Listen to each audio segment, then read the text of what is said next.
Bonsoir à vous, bienvenue à Conversation sur l'arthrite, le cannabis médicinal dans le traitement de la douleur chronique.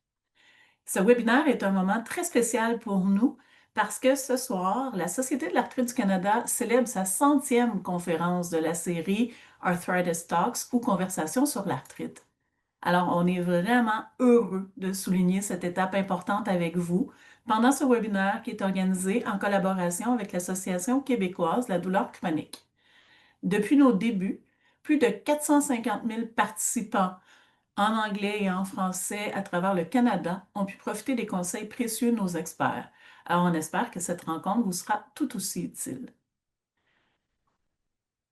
Je suis Isabelle Robillard, gestionnaire mission à la Société de l'arthrite du Canada. Merci de vous joindre à nous ce soir. Puisque nous nous réunissons pour cet événement à partir de nombreux endroits, je tiens à souligner que le territoire sur lequel je me trouve est le territoire traditionnel des peuples Kanien'kehá:ka, Mohawk Nation, et Haudenosaunee. Je suis reconnaissante d'avoir la possibilité de travailler et de vivre sur ce territoire avec des gens de toutes les cultures, identités et origines. Puissions-nous ensemble bâtir une communauté fondée sur l'équité, la diversité et l'accès à la santé pour tous. Ce soir, nous recevrons la docteure Aline Boulanger, directrice du Centre de gestion de la douleur du CHUV. Mais avant de débuter le webinaire, je voudrais vous donner quelques petits conseils techniques pour la présentation. Alors, le webinaire est toujours plus facile à visionner sur un ordinateur portable ou de bureau. Si jamais vous avez des difficultés, vous pouvez nous écrire à l'adresse question@arthrite.ca. Pour poser une question à notre invité, cliquez sur l'onglet Questions-réponses au bas de votre écran. Nous tenterons de répondre au plus grand nombre de questions possibles à la fin de la présentation. Et si vous souhaitez échanger avec d'autres participants ou avec les modératrices de la Société de l'arthrite du Canada, utilisez la fenêtre Converser également au bas de l'écran. Et pour fermer cette fenêtre, il suffit de cliquer sur l'icône rouge dans le coin gauche de la fenêtre. Le webinaire est enregistré, je vous rassure, et dans les prochains jours, vous recevrez un lien vers l'enregistrement ainsi que les diapositives qui sont présentées ce soir.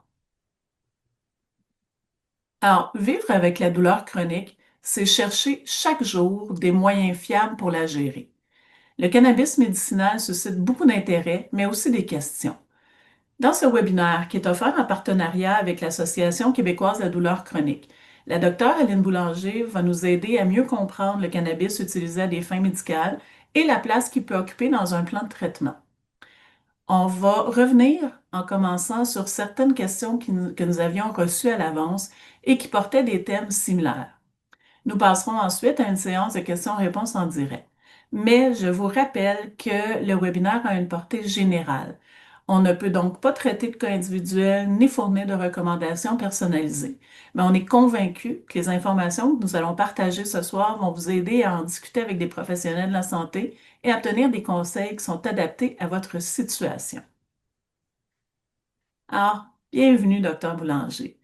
Pour commencer, est-ce que vous pouvez nous expliquer que sont les cannabinoïdes? Je savais que je m'enfargerais dans ce mot-là.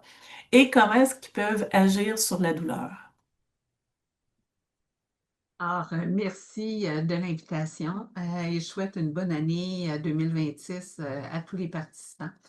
Alors, les cannabinoïdes, ce sont des substances qui viennent interagir avec des récepteurs cannabinoïdes.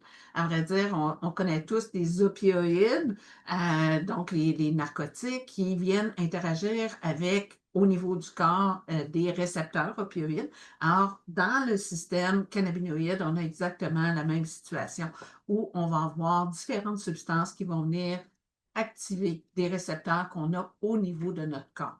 Donc, si on a des récepteurs au niveau de notre corps, c'est qu'en premier lieu, on a ce qu'on appelle des endocannabinoïdes, c'est-à-dire des substances qu'on produit naturellement et qui viennent interagir avec ces fameux récepteurs-là. Au niveau des plantes, comme vous le savez, il y a des plantes qui contiennent des cannabinoïdes, ce qu'on appelle des phytocannabinoïdes, et qui, lorsqu'on les ingère, peuvent aller interagir, encore une fois, avec les récepteurs que l'on a au niveau du corps. Et enfin, l'industrie pharmaceutique a produit des cannabinoïdes synthétiques. Il n'en reste qu'un seul sur le marché médical canadien actuellement, soit le Nabilon, qui, d'une certaine façon, ressemble grandement aux cannabinoïdes et vont venir interagir au niveau des mêmes récepteurs. Alors, les fameux récepteurs, c'est connu depuis le début des années 90. Il y avait eu différentes recherches parce qu'on connaissait que les gens utilisaient le cannabinoïde, cannabis pardon, à des fins récréatives. Mais pour certains patients, certains avaient noté qu'il y avait aussi des propriétés médicales particulières à ces produits-là. C'est-à-dire, il y a moins d'épilepsie qui peut survenir avec l'utilisation de certains cannabinoïdes. Il y a aussi, pour certains patients, il y avait une diminution de la douleur qui était notée. Donc, les chercheurs ont regardé à savoir où le cannabis pouvait interagir et ont documenté deux récepteurs. CB1, c'est-à-dire cannabinoïde 1, le premier récepteur qui a été identifié, qu'on retrouve surtout au niveau du système nerveux central, c'est-à-dire au niveau du cerveau, au niveau de la moelle. Et CB2 qui a été documenté un petit peu plus tard, qui lui, on le retrouve principalement au niveau périphérique, soit au niveau des cellules immunitaires, mais aussi à certaines cellules spécifiques au niveau du cerveau.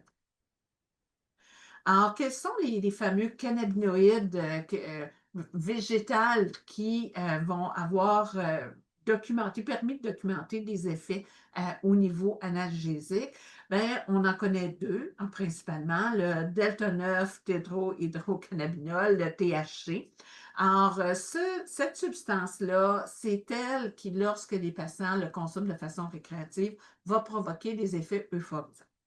À présent, on sait aussi qu'elle interagit, ce THC-là interagit avec les deux récepteurs qu'on a identifiés pour le système cannabinoïde là, au sein du corps et qu'en interagissant avec ces récepteurs-là, il va provoquer une diminution des nausées, il y a un effet analgésique, il peut augmenter l'appétit, peut diminuer l'anxiété, peut diminuer les spasmes musculaires et provoquer de la somnolence. Le deuxième que plusieurs connaissent probablement, c'est le cannabidiol, le CBD. Alors, le CBD, curieusement, il va venir pas interagir de façon positive sur les récepteurs CB1, CB2, il vient les bloquer. Alors, s'il vient les bloquer, on peut se questionner à savoir comment ça se fait que ça aurait un effet analgésique s'il vient bloquer les récepteurs, alors que le THC, lui, stimule de façon positive les récepteurs. Alors, le cannabidiol, effectivement, a un certain effet négatif sur les fameux récepteurs CB1, CB2, mais il interagit à plusieurs autres endroits et c'est par ces autres mécanismes-là que l'effet analgésique surviendrait.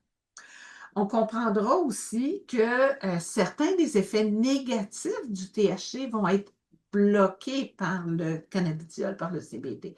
Donc, il y a certains patients qui, à cause du THC, pour avoir des problèmes de mémoire, des problèmes de cognition, des problèmes d'humeur, le CBD va venir bloquer ces effets négatifs-là d'une certaine façon et offrir quand même, par différents mécanismes, des propriétés analgésiques. Les effets donc du cannabidiol, c'est surtout sur l'anxiété. Ça a des propriétés au niveau anticonvulsivant, donc pour les crises épileptiques. Ça a un effet analgésique, ça a un effet anti-inflammatoire et d'ailleurs, en maladie inflammatoire, arthrite et autres, on considère qu'il est supérieur au THC pour les effets bénéfiques. Et il y a aussi un effet contre les nausées. Alors, le cannabis, toutefois, quand on prend le plant de cannabis, c'est plus de 1000 substances différentes qu'on retrouve dans ces plants-là. Et juste en termes cannabinoïdes, je vous ai parlé du THC et du CBD, bien, il y en a une centaine d'autres cannabinoïdes pour lesquels, malheureusement, on ne connaît pas toujours les effets bénéfiques ou les effets négatifs. Donc, on a encore beaucoup à apprendre avec le cannabis. Et au-delà des cannabinoïdes, il y a d'autres substances qu'on appelle les terpènes, les flavonoïdes, les alcaloïdes, qui eux aussi ont possiblement un certain rôle à jouer au niveau, entre autres, de la douleur. Donc, c'est des substances qui sont complexes, le cannabis comme tel. C'est une substance complexe et on ne peut pas toujours, malheureusement, prédire le résultat parce que tous ces produits-là peuvent interagir ensemble et donner un résultat final qui peut varier pour une personne ou pour un autre.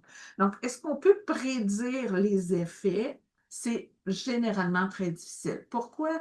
Parce que les compagnies productrices, les compagnies qui produisent maintenant le cannabis, on fait beaucoup de croisements de plants. Et au final, les pourcentages de chacune de ces 1000 substances-là qu'on peut retrouver dans le cannabis, ben, les pourcentages peuvent énormément varier dépendamment du croisement qu'ils ont fait. Donc, pour ceux qui utilisent le cannabis à des fins analgésiques là, pour le traitement de la douleur, alors si vous avez un produit actuellement que vous consommez qui contient 10% de THC et 10% de CBD, si vous l'achetez de la compagnie A, vous allez avoir certains résultats, mais si vous achetez aussi un 10% CBD et 10% THC de la compagnie B, le résultat pourrait être complètement différent parce que toutes les autres substances, les pourcentages de toutes les autres substances ne seront pas nécessairement les mêmes. Ça peut varier. Alors, les modes d'administration, il y a plusieurs modes d'administration qui ont été proposés. Et au tout début, quand le cannabis médical a été introduit puis autorisé, il existait pratiquement juste la forme inhalée. Mais maintenant, au-delà de l'inhalation, il y a différents types de vapotage. Il y a des substances ou des poudres ou des huiles qu'on peut placer sous la langue. Ou encore, il y a des patients qui vont l'utiliser sous forme de gélule ou autre. On va revoir brièvement chacune de ces formes-là. Alors, si on utilise les formulations inhalées, c'est-à-dire que ce soit fumé ou par la vaporisation, étant donné que l'effet, bon, l'absorption passe des voies respiratoires vers les poumons, rapidement vers les vaisseaux sanguins, et tout ça va par la suite rapidement se rendre au cerveau, on comprendra que les formes vaporisées et fumées vont donner un résultat très rapidement. Toutefois, l'effet va être de courte durée. Lorsque les patients utilisent plutôt des gouttelettes en dessous de la langue ou des poudres ou des films buccaux, l'effet est beaucoup plus lent mais à apparaître, mais la durée est beaucoup plus longue aussi. Donc, en oromucal ou en ingestion, c'est-à-dire que lorsque les gens avalent des comprimés, des gélules ou autres, le délai d'attente peut varier là, facilement de 45 à 60 minutes et parfois plus, mais la durée d'action va être de 6 à 12 heures, alors que les formes inhalées vont donner un soulagement beaucoup plus bref, soit entre 2 heures et 6 heures. Alors, fumer. Alors, le fameux joint qui a été au tout début là, de l'usage, là, si on veut, de façon bon, illicite au départ, mais par après au niveau médical. Alors, lorsque c'est fumé, il faut comprendre qu'à l'extrémité du joint, les températures sont excessivement élevées. Et malheureusement, il y a un grand pourcentage de cannabinoïdes qui sont détruits à ce moment-là. Ça donne aussi différents sous-produits, exemple le CO, donc, et le goudron, qui peuvent être néfastes au niveau de la santé. Donc, médicalement, c'est généralement pas la formulation qu'on encourage chez certains de nos patients. La vaporisation, alors il y a différentes sortes de vaporisation. Il y a une vaporisation qui peut être faite à partir du cannabis séché, là, la plante comme telle, la cocotte comme telle. Lorsque la vaporisation se produit, les températures que les différents types de vaporisateurs peuvent avoir vont être élevées, mais on parle de températures de 180 à 190 degrés. Et à ce moment-là, il y a beaucoup moins de cannabinoïdes qui sont détruits. Donc, pour les gens qui tiennent à voir le cannabis par inhalation, on suggère la vaporisation. Donc, vous avez une illustration à droite là, de très anciens vaporisateurs, de celui en haut à droite, le Volcano, là, qui est très ancien, mais il y a des prototypes maintenant beaucoup plus petits qui ressemblent plus à des cigarettes électroniques qu'autre chose. L'avantage donc de la vaporisation, c'est qu'il va y avoir moins de produits toxiques et aussi, ben, on perd moins de cannabis par ces modes-là. Une autre vaporisation qui existe aussi, c'est à partir de cartouches qui sont hyper concentrées. Alors, les compagnies productrices, ce qu'ils ont fait pour pouvoir concentrer le cannabis, alors, c'est pas une concentration qui est faite à partir de faire bouillir une substance. On sait que si on fait des confitures, on la fait bouillir, ça va devenir de plus en plus épais puis de plus en plus concentré. Mais là, c'est pas du tout la même chose. Alors, ce qu'ils font, c'est que ils vont aller extraire certains cannabinoïdes ou des terpènes ou des choses. Et donc, du fait qu'ils vont laisser sur place uniquement le THC et le CBD, donc on va avoir des concentrations qui sont à ce moment-là extrêmement élevées.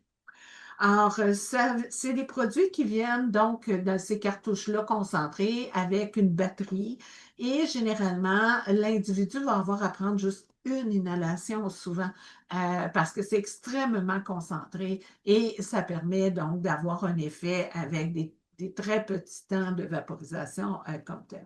L'avantage, tout comme la vaporisation à partir des produits séchés, c'est qu'il y a moins de sous-produits toxiques comme le CO ou encore le goudron.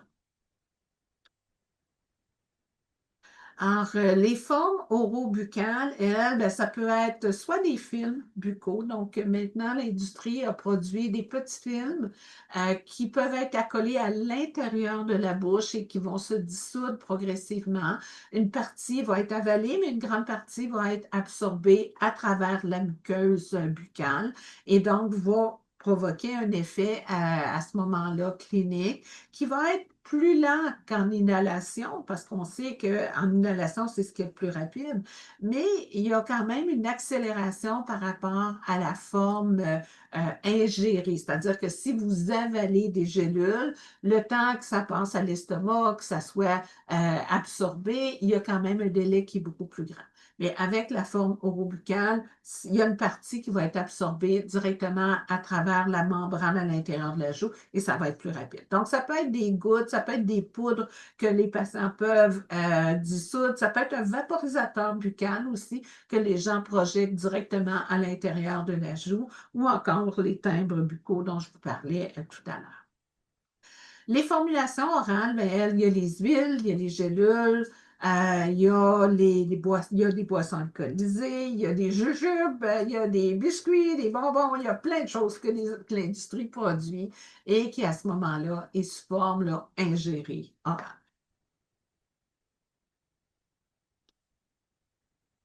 Ah, merci beaucoup. Déjà, ça nous donne beaucoup d'informations. Qu'est-ce que nous disent les études par rapport à l'efficacité des cannabinoïdes? Alors, les études nous disent beaucoup de choses, mais étant donné, comme je vous ai mentionné tout à l'heure, que chaque compagnie produit son propre cannabis, fait différents croisements, il y a énormément de substances dans du cannabis. Et lorsque les chercheurs essaient d'avoir des évidences claires, c'est extrêmement difficile. Et même pour une même compagnie qui produit un produit relativement standard, différentes conditions de culture peuvent faire en sorte que les pourcentages peuvent varier. Alors, c'est extrêmement difficile d'avoir des recherches claires là-dessus. Alors, en 2017, il y a eu un guide américain qui a été publié et qui nous disait à ce moment-là qu'il y avait des évidences substantielles pour la douleur chronique chez l'adulte, les nausées, les vomissements associés à la chimiothérapie et les problèmes de spasme associés à la sclérose en plaques. Donc, eux disaient, pour ces conditions-là, on a suffisamment d'études pour pouvoir l'utiliser. 2018, juste une année après, ça, c'est le guide canadien et d'ailleurs que vous pouvez retrouver sur le site de Santé Canada en allant sur les onglets marijuana médicale, vous pourrez avoir accès à ce guide-là. Alors, en 2018, le guide canadien mentionnait qu'il y avait des preuves pour le cannabinoïde fumé, vaporisé ou encore les formulations produites par l'industrie pharmaceutique pour le traitement de la douleur chronique de différentes étiologies, mais on apportait toutefois une nuance pour dire que ces traitements-là, peut-être devaient être commencés après qu'on aura essayé les traitements traditionnels et que les traitements traditionnels auront échoué. Alors, on avait déjà une petite nuance qui diminuait un petit peu peut-être l'intérêt qu'on pouvait avoir face au cannabis médical. Ce qui a vraiment jeté une pierre dans la mare et dans l'intérêt concernant le cannabis médical, c'est le NICE en 2019. Le NICE, c'est la même chose que l'INES au Québec, qui fait l'évaluation des nouvelles technologies, des nouveaux médicaments, qui détermine si oui ou non les évidences sont suffisamment importantes pour que ce soit proposé au niveau de nos patients. Alors, le NICE, qui est vraiment un groupe britannique extrêmement important, a eu des recommandations qui ont été extrêmement sévères. Il faut savoir aussi qu'en Angleterre, c'est un des pays qui a été innovateur pour l'utilisation et les études concernant le cannabis médical comme tel. Alors, il y avait des longueurs d'avance par rapport à bien des gens comme tels pour nous faire des recommandations. Donc, en 2019, ce que le NICE nous a dit, c'est que les cannabinoïdes, que ce soit synthétiques ou encore naturels, THC, THC, CBD, combiné ou pas, ne devraient pas être proposés pour le traitement de la douleur chronique chez l'adulte. Alors, ça, c'est sûr que ça ralentissait de façon magistrale l'intérêt là, que ça pouvait avoir suscité antérieurement. Que le CBD, parce que souvent on va dire que le CBD a moins d'effets secondaires, c'est tout à fait vrai. À présent, il y a certains effets secondaires quand même qui sont rapportés. Alors que le CBD ne devrait pas être proposé pour le traitement de la douleur, sauf dans le cadre d'une étude clinique.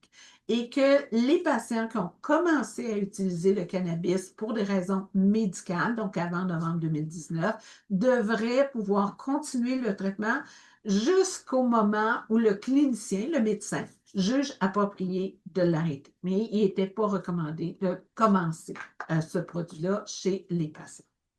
Et ce qui est venu mettre un peu le clou dans le cercueil, si vous voulez, là, face au cannabis médical, c'est l'IASP. L'IASP, c'est l'Association internationale pour l'étude de la douleur, qui, en 2021, a fait un fascicule complet, vraiment très, très bien développé, bien étudié, tout ça, et qui, dans son éditorial, mentionnait que bien qu'il existe des données précliniques substantielles dans les études là, comme telles, soulevant l'hypothèse que l'effet analgésique par les cannabinoïdes était là, il y avait des incertitudes actuellement dans la littérature qui forcent à conclure qu'on ne peut pas soutenir l'utilisation générale du cannabis, des cannabinoïdes et des médicaments associés à des fins analgésiques comme telles.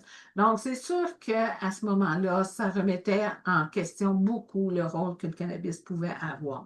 Et pourquoi ils sont arrivés? Oups, il y a une diapo peut-être que j'ai enlevée de trop, mais pourquoi c'est arrivé? Je peux vous mentionner qu'il y a eu une méta-analyse qui a été faite au niveau canadien. Et dans cette étude-là, ce qu'on pouvait noter, c'est qu'il y avait une diminution des échelles de douleur de 0,5 sur une échelle de 0 à 10. En ce qui est malheureusement très, très, très modeste dans les diminutions qu'on pouvait avoir ou noter chez les patients qui avaient généralement peu ou pas d'amélioration fonctionnelle. À présent, ce que la littérature semble documenter chez nos patients, c'est il semble y avoir des patients qui s'améliorent et des patients qui vraiment ne répondent pas du tout au cannabis. Donc, ça semble ne pas être un médicament qui fonctionne pour tout le monde. C'est qu'il y a probablement un petit groupe de patients pour qui les résultats sont positifs, mais qu'il y a aussi un lot de patients pour lesquels les effets ne sont malheureusement pas notés. Alors, voilà pour ce qui a emmené les conclusions de l'IASP comme tel.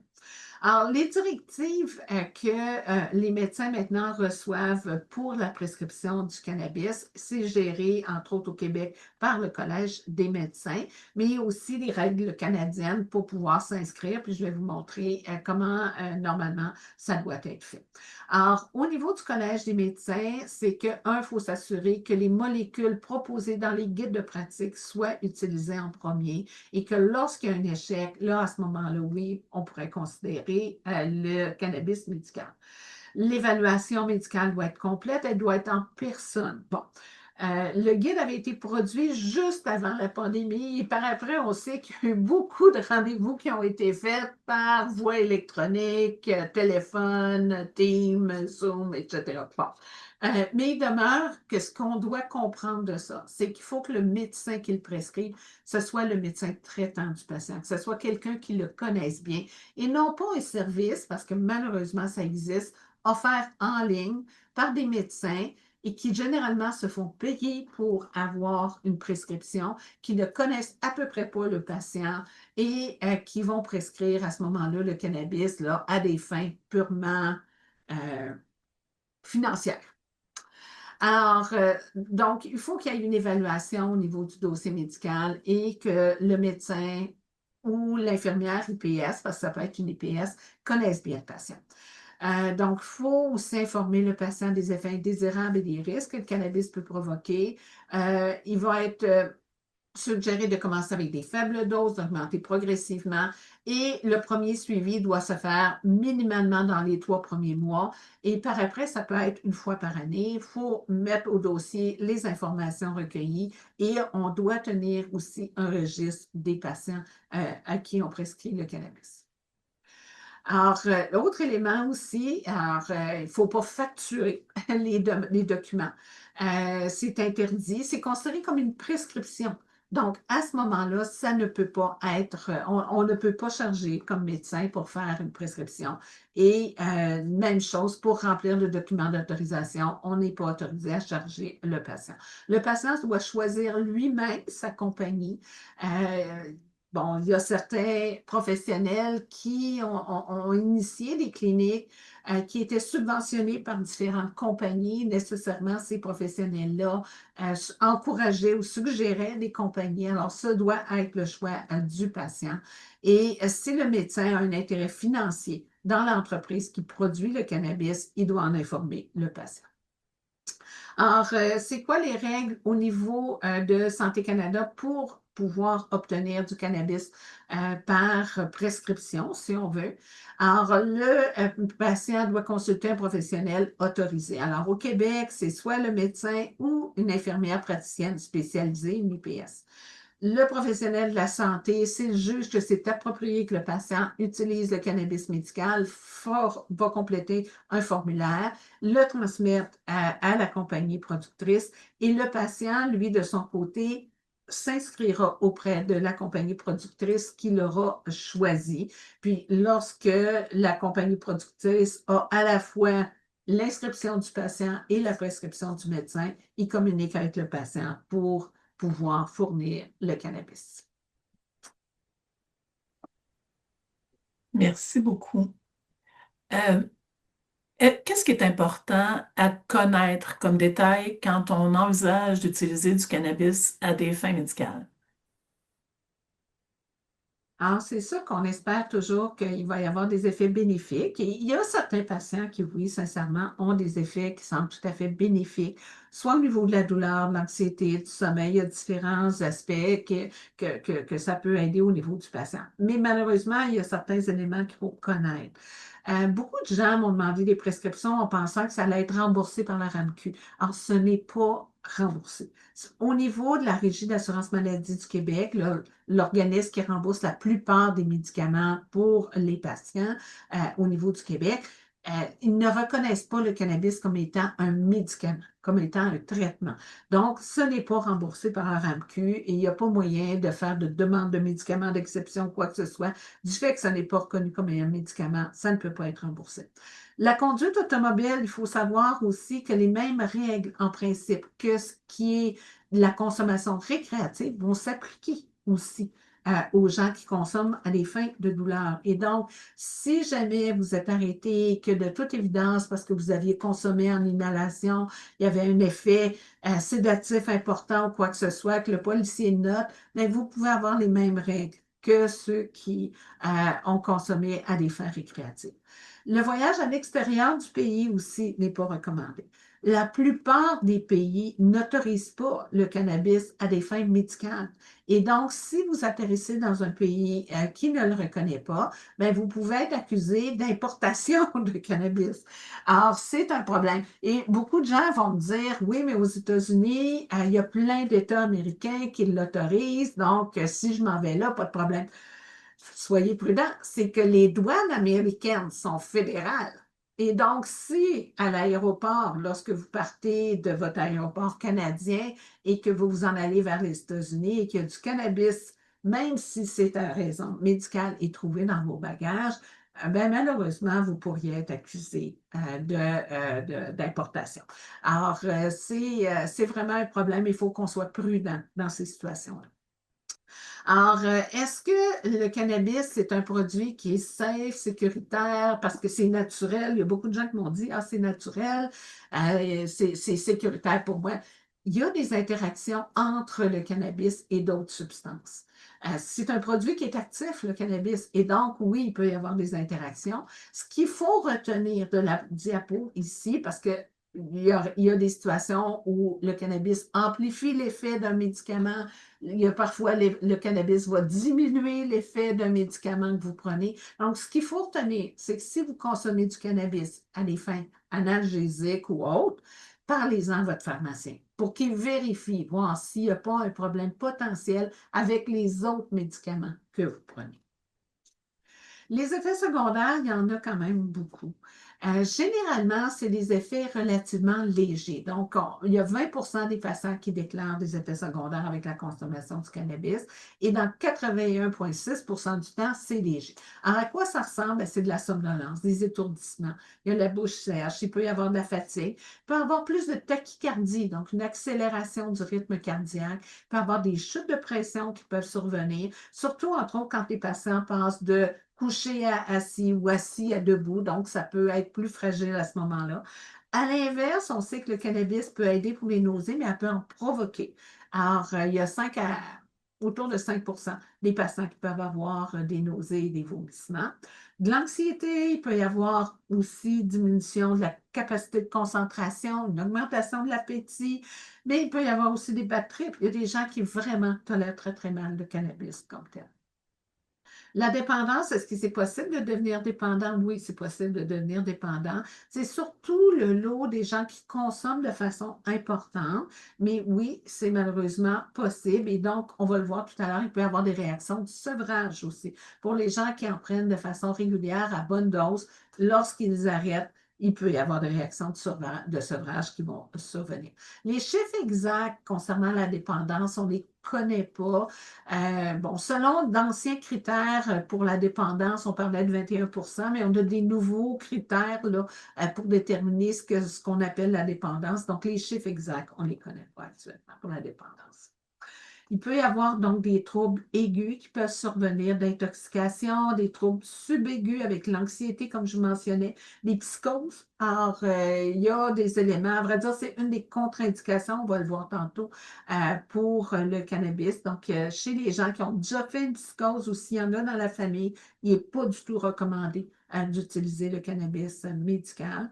Il peut y avoir des réactions de sevrage et un trouble d'usage qui s'installe. Avec les opioïdes, on se souvient tous que le risque là, qui vraiment a marqué tout le monde, c'est le risque de dépression respiratoire avec les multiples décès qui ont pu survenir lorsque les gens consomment de façon illicite. Heureusement, le cannabis ne semble pas provoquer autant de mauvaises situations. À vrai dire, les fameux récepteurs CB1, CB2, on ne les retrouve pas dans les zones du cerveau qui sont responsables de la respiration. Donc, c'est très, très rare que ça va survenir. À présent, la seule chose toutefois pour laquelle on a eu des doutes, c'est les enfants. À vrai dire, vous vous souvenez que c'est l'Oregon, le premier État, qui a autorisé le cannabis à des fins médicales. Et ce que l'Oregon a constaté dans les complications, c'est qu'ils ont vu arriver dans les urgences et les unités de soins intensifs des enfants qui étaient vraiment intoxiqués et qui ont fait des arrêts respiratoires. Il y aurait eu au moins, bon, je ne connais pas le nombre de cas au Canada, mais je sais qu'il y a eu des cas, entre autres en Nouvelle-Écosse, où les enfants, bon, c'était des tablettes de chocolat que les gens avaient achetées qui contenaient du cannabis, et les enfants ont mangé le chocolat au grand complet et se sont ramassés en arrêt respiratoire à l'urgence. Donc, euh, si vous utilisez du cannabis comme pour n'importe quel autre médicament, serrez-le de façon sécuritaire, surtout si vous avez des enfants, des petits-enfants qui viennent vous visiter. Alors, il y a une importance à les garder de façon sécuritaire parce que pour les enfants, puis on ne sait pas trop pourquoi, il semble y avoir cette fragilité au niveau respiratoire qui survient. C'est peut-être que dans le cadre du développement du cerveau, ces zones-là au niveau où sont le CBD, puis tout ça, sont encore dans des zones où la respiration est générée. Donc, on ne sait pas trop pourquoi, mais il y a eu des cas, malheureusement, où ça a très mal viré. Les autres risques, alors en termes de cancer, le seul cancer, parce qu'on pourrait toujours penser que ça va augmenter le cancer du poumon avec les voies inhalées. À vrai dire, ça n'augmente pas par rapport à la cigarette, tout ça, mais le seul qui vraiment a augmenté, c'est curieusement le cancer du testicule. Je ne peux pas vous expliquer pourquoi. Demandez-moi pas de questions à la fin de la présentation. Ce sujet-là, je ne serais pas capable de répondre. Mais il y a vraiment une augmentation de certains cancers au niveau du testicule. Au niveau respiratoire, ce que ça augmente toutefois, c'est qu'il y a plus de bronchites, de toux, de sécrétions importantes qui vont survenir. On sait aussi toutefois au niveau cardiaque qu'il y a plus de risques d'infarctus, il y a plus d'AVC associés avec la consommation du cannabis. Donc, ce n'est pas aussi bénin qu'on peut le croire. Puis, il y a aussi la dépendance, comme je le mentionnais tout à l'heure. Les contre-indications, au Québec, les contre-indications sont pour les gens de moins de 25 ans. La grossesse, l'allaitement, il y a vraiment des situations qui peuvent. À vrai dire, ce que ça provoque durant la grossesse, c'est qu'il y a une augmentation du nombre d'hospitalisations des bébés aux soins intensifs. Comme tel, là, après la naissance. Donc, il y a vraiment des complications là, néonatales là, qui surviennent comme telles. On ne connaît pas tous les effets négatifs. On sait que pour l'allaitement, les gens qui consomment du cannabis, ça change la forme du lait. Il y a des modifications à ce niveau-là. Donc, comme tel, on ne le recommande pas pour la grossesse et durant le temps de l'allaitement. Les patients qui ont fait des psychoses et des ou encore qui souffriraient de schizophrénie, il est préférable de ne pas y toucher. Et même si dans la famille, il y a eu des gens qui ont eu des psychoses ou de la schizophrénie. C'est d'ailleurs souvent une situation rapportée où il y a eu des patients qui expriment leur schizophrénie lorsque, adolescents, ils commencent à fumer. Alors, c'est pas prudent de le commencer comme tel chez ces patients-là. Donc, pour les patients aussi qui ont une consommation active là, de drogue, autre, c'est sûr qu'il n'est pas recommandé de prescrire le cannabis. Et les patients qui auraient un problème cardiaque instable, des problèmes respiratoires sévères, des atteintes rénales sévères ou hépatiques sévères, il n'est pas recommandé non plus de s'utiliser. En termes allergie, c'est rare dans tous les patients pour lesquels j'ai pu avoir à intervenir au niveau de leur dossier. J'ai connu une seule patiente là, qui, à date, aurait développé une allergie au cannabis. Alors, est-ce que ça diminue les doses des opioïdes? Parce que ça a longtemps été un des souhaits au niveau médical de dire, ben, tu sais, débutons le cannabis, au moins les gens vont prendre moins d'opiacés puis il va y avoir moins de complications. Il n'y a malheureusement pas de preuve que ça réduit la consommation là, des opioïdes. Le NICE a fait des études à ce sujet-là. Et malheureusement, non, ça ne diminue pas les besoins. À vrai dire, ce que moi, j'ai pu observer dans les clients que j'ai suivis, j'ai eu au total un seul patient pour lequel on a réduit de beaucoup toute la médication qu'il prenait. Les autres, c'est que ça généralement améliore la situation et ça évite qu'on ait eu à augmenter d'autres médicaments. Mais ça n'a pas fait un miracle. Alors, soyons honnêtes, ça ne fait pas les miracles. C'est un peu mon message aujourd'hui. Alors, les coûts, comme mentionné, ce n'est pas remboursé par le RAMQ. Il y a certaines compagnies d'assurance, semble-t-il, qui le rembourseraient, mais il faut vérifier avec votre compagnie d'assurance parce que ça ne veut pas dire que ça va être remboursé. Et c'est vraiment du cas par cas. La CNESST, j'ai eu quelques patients pour lesquels on a réussi à avoir le remboursement par la CNESST, mais pour la SAC, je n'ai pas eu de remboursement à date. Les coûts, c'est très variant parce que ça dépend évidemment de la quantité que les gens consomment et du type de produit. Il y a des produits qui coûtent beaucoup plus cher que d'autres et ça peut malheureusement être très coûteux pour le cannabis. Alors, en conclusion, il y a certains patients, je vais être sincère avec vous, qui semblent bénéficier du cannabis comme tel. Mais ce n'est pas tout le monde. Et c'est probablement pour ça que quand on regarde les études et qu'on fait une moyenne, ben, c'est un peu décevant, là, les chiffres qu'on retrouve. 0,5 centimètres sur une échelle de 0 à 10, c'est minime, là, ça compte pas. Pour que ça soit significatif en médecine, on veut que ça soit 2 centimètres sur 10. Donc, à ce moment-là, ça devait être significatif. On a 0,5, alors c'est loin de ça. Mais ce qu'on peut probablement clarifier, c'est qu'il y a des patients qui semblent répondre à ce produit-là et il y en a d'autres pour qui ça donne absolument rien. Alors, puis c'est très difficile de déterminer à l'avance là, qui va répondre ou pas. Et puis, est-ce que le seul bénéfice, c'est uniquement la douleur? Bien, on sait qu'il y a un effet probablement sur le sommeil, il y a un effet aussi sur l'anxiété. En améliorant le sommeil, en diminuant l'anxiété, on peut comprendre que oui, ça peut aider aussi pour la douleur. Mais de toute façon, quand on l'utilise, il est recommandé d'avoir tenté en premier lieu les médicaments qui sont proposés dans les algorithmes de traitement. Alors voilà.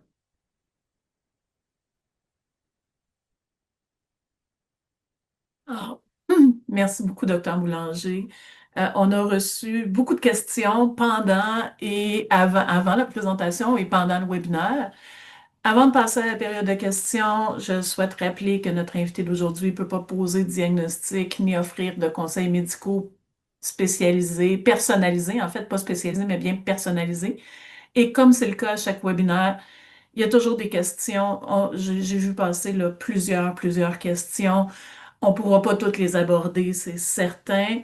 Mais on espère quand même que que tous nos échanges vont pouvoir vous fournir des pistes pour discuter avec vos professionnels de la santé. Alors, docteur Boulanger, une des questions là, qui est vraiment beaucoup revenue, c'est la différence entre, on a parlé de CBD, de THC, mais on a aussi parlé de CBN et, en fait, est-ce que vous pourriez nous parler de CGB et de CBN aussi?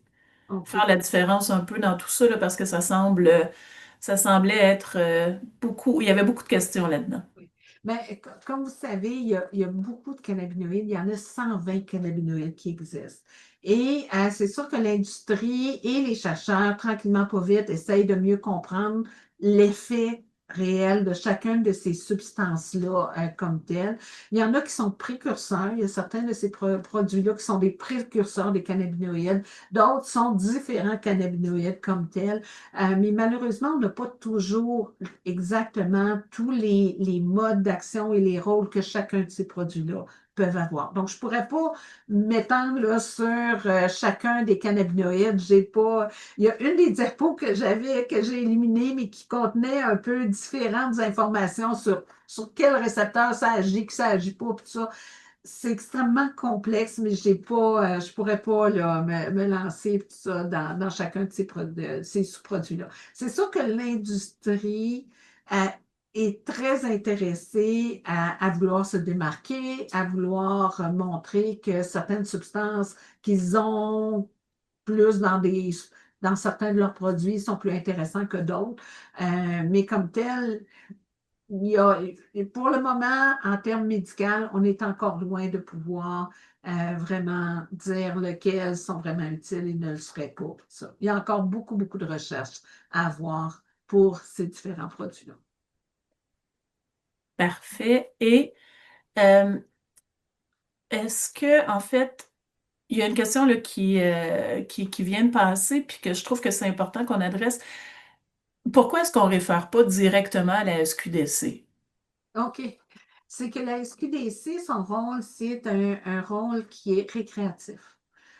Et donc, si le médecin remplit un formulaire pour une prescription, la SQDC ne va pas la respecter. À vrai dire, leur rôle est récréatif et les gens qui y travaillent, en principe, ne sont pas supposés donner d'informations au niveau médical. Mais bon, est-ce que c'est toujours respecté? Je ne sais pas. Mais je peux vous dire que j'ai quand même un bon pourcentage de patients qui vont chercher à la SQDC le produit.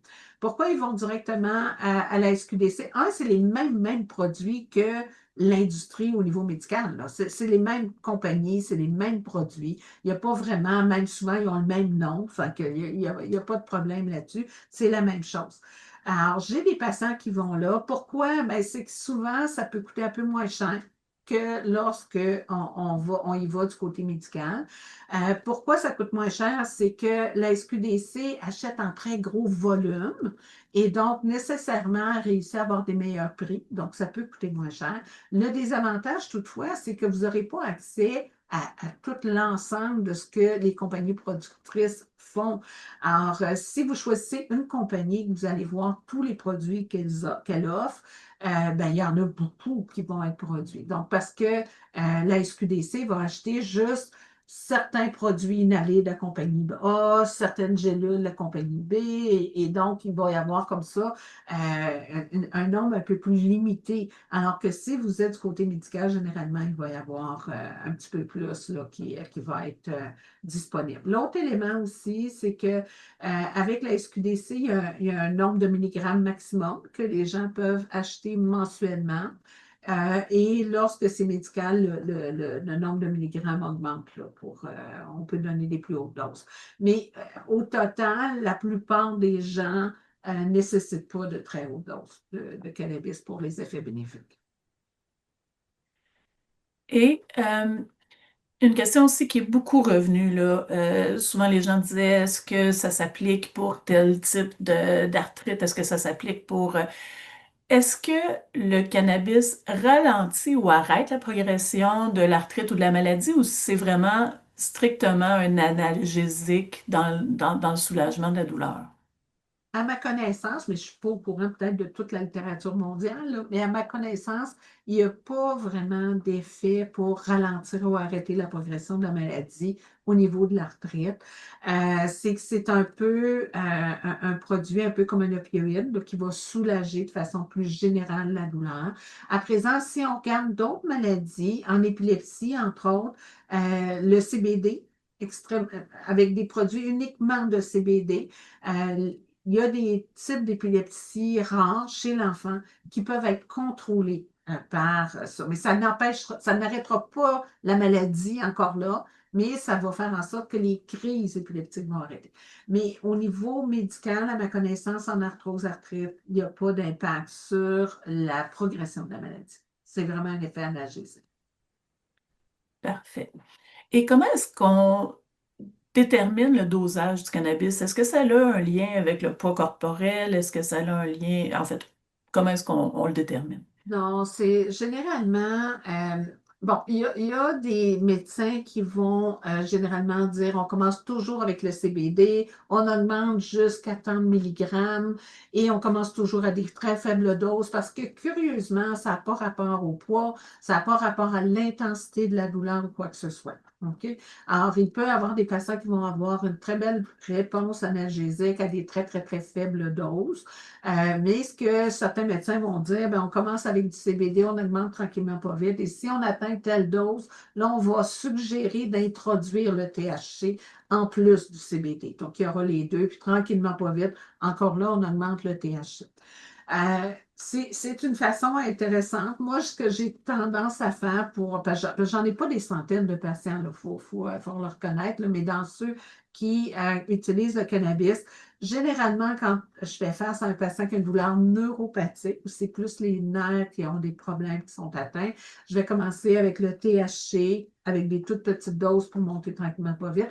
Et lorsque c'est plus des tableaux inflammatoires, là, c'est vrai que je vais avec le CBD, plus à ce moment-là. Mais il y a différentes façons, mais ce n'est pas en lien avec le poids ou quoi que ce soit. Et c'est vraiment de l'essai-erreur. C'est-à-dire qu'on commence avec une petite dose, puis on augmente tranquillement pas vite.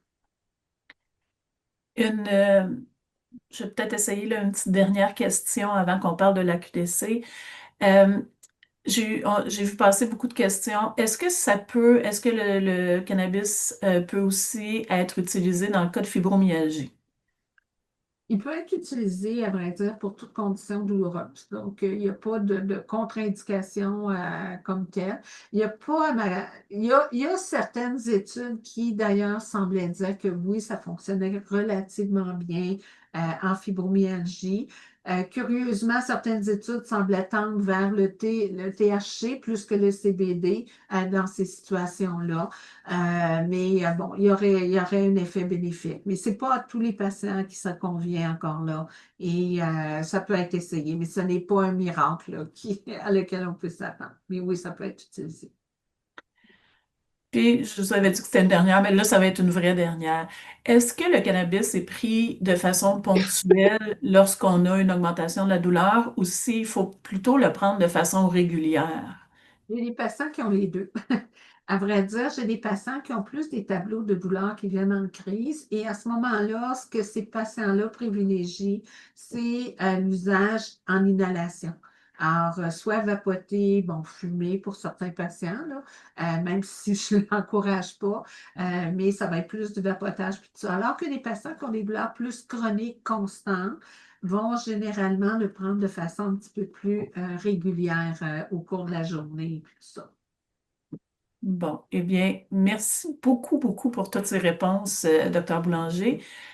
En plus de vos fonctions de direction au sein des centres spécialisés en douleurs chroniques, de vos rôles universitaires, vous êtes aussi membre fondatrice et administratrice de l'AQDC.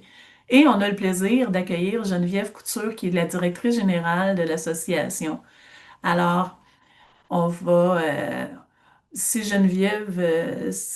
mes collègues peuvent bien amener Geneviève à l'écran, Geneviève va nous présenter un peu ce qu'est la QDC et sa mission. Oui, bonsoir. Ben, avec plaisir. Tout d'abord, merci à la Société de l'arthrite et à vous, Isabelle, pour cette conférence en collaboration. Donc, la QDC, en fait, sa mission, c'est d'améliorer la qualité de vie des personnes qui vivent avec la douleur chronique et aussi leurs proches aidants au Québec. Donc, l'association elle s'engage activement à faire reconnaître la douleur chronique en favorisant la collaboration, l'entraide entre pairs, le soutien communautaire, puis aussi en valorisant la voix des patients. Donc, on offre différents services pour aider les personnes à briser leur isolement. Donc, ce sont des services qui sont gratuits. On a, par exemple, les services de soutien entre pairs avec les groupes d'entraide. Ce sont des espaces pour pouvoir s'exprimer, discuter avec des personnes qui vivent aussi des défis similaires. Donc, les personnes peuvent s'encourager, partager des outils, partager aussi leur expérience pour se sentir soutenues, écoutées et aussi compris. Puis, on va offrir deux formules au mode virtuel, soit des groupes fermés d'une quinzaine de personnes pour des sessions de 8 rencontres, ou sinon, il y a aussi des groupes sporadiques sur différents sujets puis qui sont ouverts à tous. Il y a aussi des groupes en présentiel, ce sont aussi des petits groupes fermés d'une quinzaine de personnes qui favorise justement un espace où les gens peuvent se sentir en sécurité et que c'est avec bienveillance. Également, on a une ligne d'écoute. Donc, vivre avec la douleur chronique, ça peut être parfois éprouvant, puis parfois on a simplement besoin de parler à quelqu'un qui nous comprend. Donc, la ligne permet d'offrir de l'information, puis surtout une oreille attentive et sans jugement.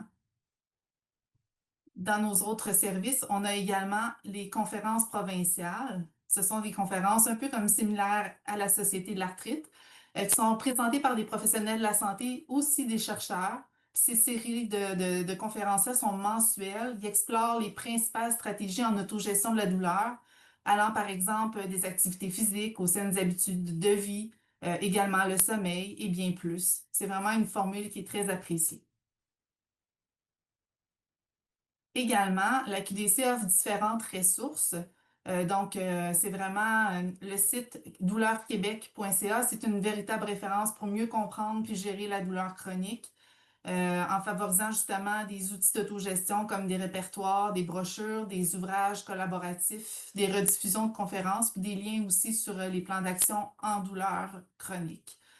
Puis dans ces différentes ressources-là, il y a le répertoire Gérer ma douleur, qui est un répertoire de ressources qui va contenir des livres, des vidéos, des outils éducatifs et bien plus. Puis il y a également aussi le programme d'autogestion Agir pour moi.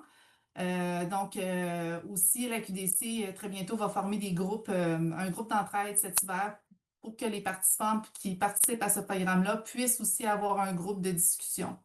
D'ailleurs, on va avoir une conférence ce mercredi midi à ce sujet, donc vous êtes invités à vous joindre à nous si vous le voulez, en regardant sur notre site web dans la section conférences. Comme je vous le mentionnais, en fait, ça c'est le programme d'autogestion, justement, Agir pour moi, avec l'accompagnement qui va se faire très prochainement. Vous avez la possibilité aussi de devenir membre. Donc, devenir membre à la QDC, c'est gratuit. Comme vous le savez, on a les différents services qu'on vous a présentés, mais on a aussi une partie qui est plus des offres exclusives auprès des membres.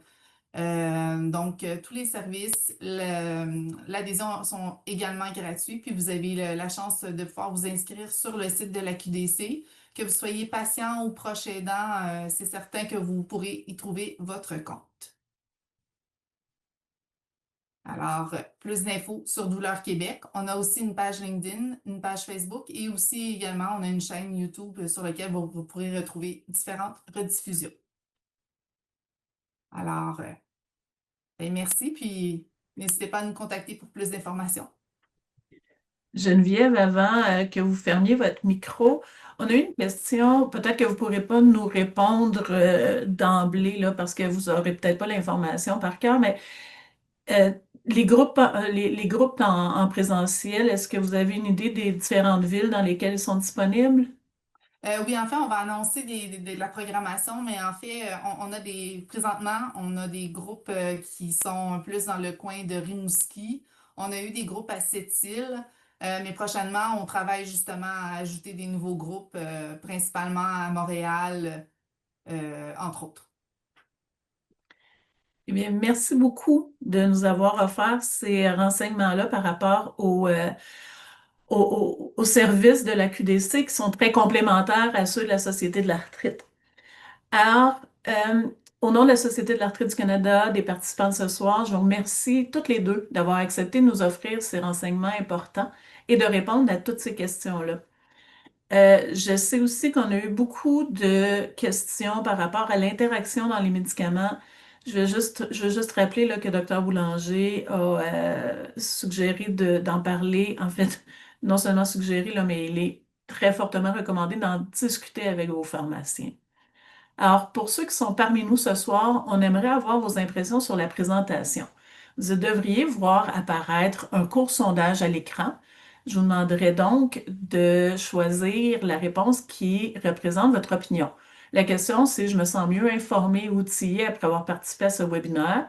Les options de réponse sont fortement en accord, d'accord, neutre ou fortement en désaccord. Et pour ceux qui n'arrivent pas à répondre au sondage ou qui aimeraient nous donner des commentaires plus complets, sachez qu'un sondage plus étoffé va vous être envoyé avec l'enregistrement de la présentation d'ici quelques jours. On apprécie énormément vos commentaires, vos suggestions qui nous aident à créer des webinaires sur les sujets qui vous intéressent.